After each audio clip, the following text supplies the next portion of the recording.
एक बार की बात है। किसी जंगल में एक हाथी रहता था। उसे अपने शरीर और ताकत पर बहुत घमंड था।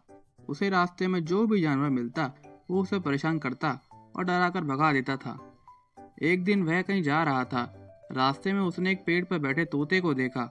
उससे अपने सामने झुकने के लिए बोला। तोते ने झुकने से मना कर दिया तो गुस्से में आकर हाथी ने वो पेड़ ही उखाड़ दिया जिस पर तोता बैठा था। तोता उड़ गया और हाथी उसे देखकर हंसने लगा। फिर एक दिन हाथी नदी के किनारे पानी पीने के लिए गया। वहीं पर चींटियां का छोटा सा घर था। एक चींटी बड़ी मेहनत से अपने लिए खाना इकट्ठा कर रही थी। यह देखा हाथी ने पूछा कि तुम क्या कर रही हो। तो चींटी ने कहा कि बरसात का मौसम आने वाला है, अपने लिए भोजन जमा कर रही हूँ ताकि बारिश का मौसम बिना किसी परेशानी से निकल जाए।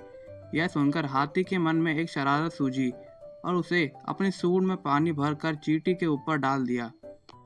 पानी से चींटी का भोजन खराब हो गया और वो पूरी तरह भीग गई। यह देखकर चींटी को बहुत गुस्सा आया। उसने घमंडी हाथी को सबक सिखाने का सोचा।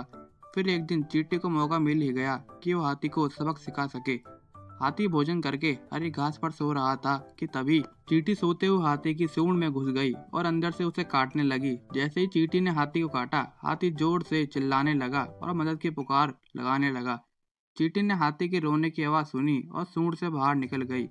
हाथी उसे देखकर डर गया और अपने किए की माफ़ी मांगने लगा। जब चींटी को महसूस हुआ कि हाथी को अपनी गलती का एहसास हो गया है, तो उसने हाथी को माफ़ कर दिया।